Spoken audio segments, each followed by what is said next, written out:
Сопфатно сексуално образование, програмата почнува да се имплементира во 2015 година во ХЕРА. Претходно изработена рамка за сексуално образование, декларација, каде што 48 организации подпишуваат и петиција и прават притисок, бараат од институциите да се препознае дека е важна оваа тема.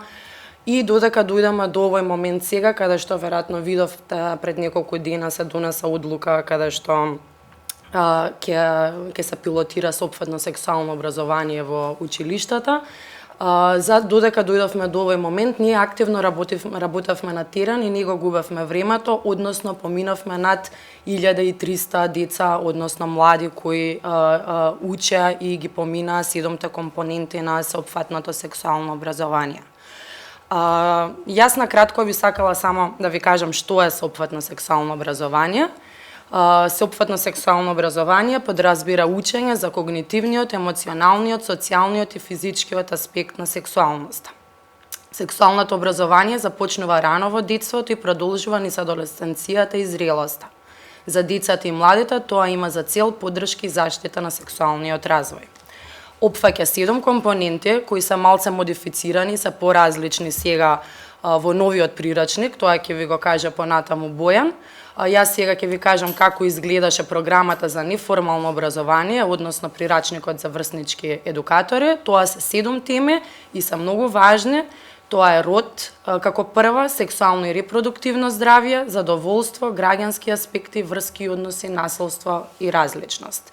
Ова се 7 компоненти, односно еден цел модул од 7 различни теми кои ги опфаќа сексуалното образование и кои младите во еден 3-неделен циклус училишен или викенд едукација ги поминуваат заедно со врснички едукатори. Во последниве неколку години, од 2015 па се до сега, имаме поминато над 20 училишта широм Македонија. Во последниве 2 години гледаме се повеќе да дисперзираме програмата и да ги посетуваме и другите градови. Одиме по рурални и урбани средини, поминуваме училишта кои се од различни етнички припадности и националности. Меѓувреме одиме и со едукативни центри, тоа се нашите центри на Водно и во Шуто Оризари, каде што имаме едукации. Бевме последнава година во Дебар, во Тетово, ни случајно ги потенцираме овие градови, се повеќе се, како што ви кажав, се уклучуваат млади од различни националности. Така што програмата се шири и можам да спомнам дека во 2015 година сме поминале 100 млади, во последниве 2 години поминавме околу 700. Така што мислам дека тоа е една бројка која укажува на потребата итна од воведување на сеопфатно сексуално образование и огромен, зголемен интерес од страна на младите, па и родителите и наставниците за овие теми.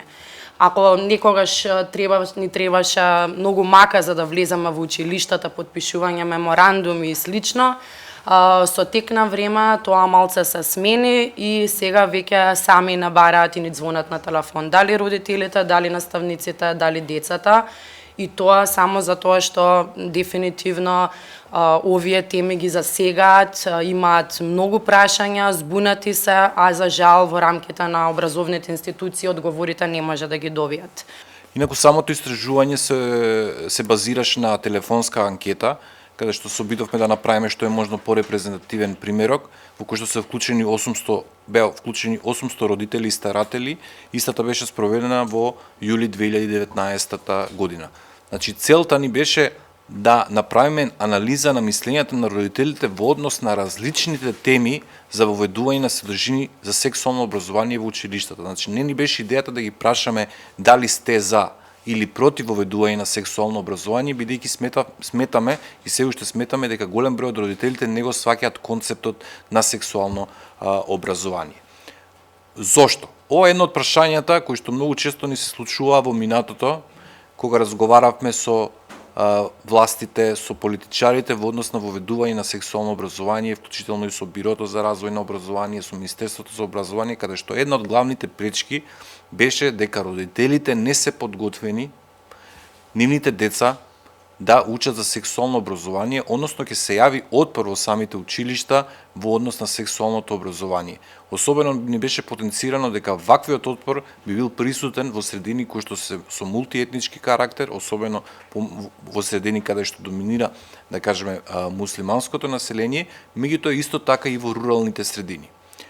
Секако не ни беа доволно представени аргументи и факти зошто е тоа така, и ние решивме, ајде да видиме, да направиме една анкета, со цел да видиме дали навистина има толку голем отпор и предрасуди кај родителите во однос на воведување на содржина за сексуално образование, со цел да видиме како понатаму би можеле ние да продолжиме со нашите активности за лобирање и застапување.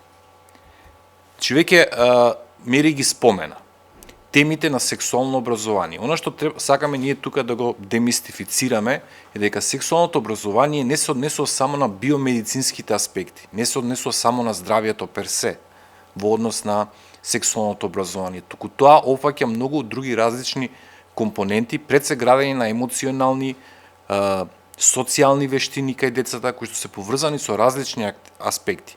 Го споминуваме родот, значи зборуваме за борбата против родовите стереотипи, за нееднаквиот третман на жените во општеството, воопшто за родовата еднакост како една од важните компоненти на сексуалното образование. Збориме за врски и односи, збориме колку децата и како децата да се чувствуваат најподготвени да влезат не само во сексуална врска, туку и во емоционална врска и какви се односите помеѓу нив. Збориме за телото и за сликите за своето тело во однос на значењето на истото. Зборуваме за здравствените аспекти во сексуалното и репродуктивното здравје, како да користат кондом. Значи, зборуваме и за практични вештини во однос на тоа употреба на контрацепција, каде да најдат, кому да се обрадат во однос на добивање на одредена медицинска грижа и поддршка. Збориме за сексуалноста како еден од главните аспекти на човековото тело. Збориме во однос на насилството, како да го препознаат, како да го идентификуваат, како практично да преземат чекори во однос на себе заштита, меѓутоа заштита и на своите врсници. Збориме за граѓанските аспекти. Многу од аспектите поврзани со сексуалното образование се поврзани со рамката на човекови права, во однос на почит кон различностите, различните целни групи, маргинализирани и вулнерабилни, кои што се особено ранливи кога зборуваме за сексуалноста воопшто. Меѓу 82 до 96% од младите се согласува дека младите треба да од родителите се согласува дека младите треба да учат на теми од сеопфатното сексуално образование во самиот формален образовен систем.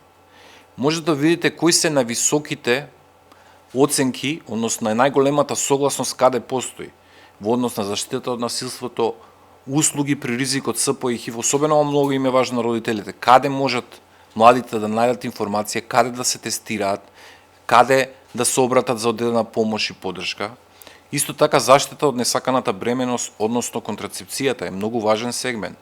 Потоа заштитата на сексуалните и репродуктивните права, како да ги препознаат прекршување на своето сексуално и репродуктивно право, кому да се обратат, како на некој начин да се намали таа стигма и дискриминација. Изборуваме за пубертетот, значи телесните промени кои што се случуваат во пубертетот, самата зрелост и така натаму, тоа се многу битни важни елементи на родителите. Најниските се однесуваат на давање на согласност при влегување во сексуален однос, особено првиот сексуален однос, иако сега можеби најниски од ова истражување, се уште доста високи, 82%.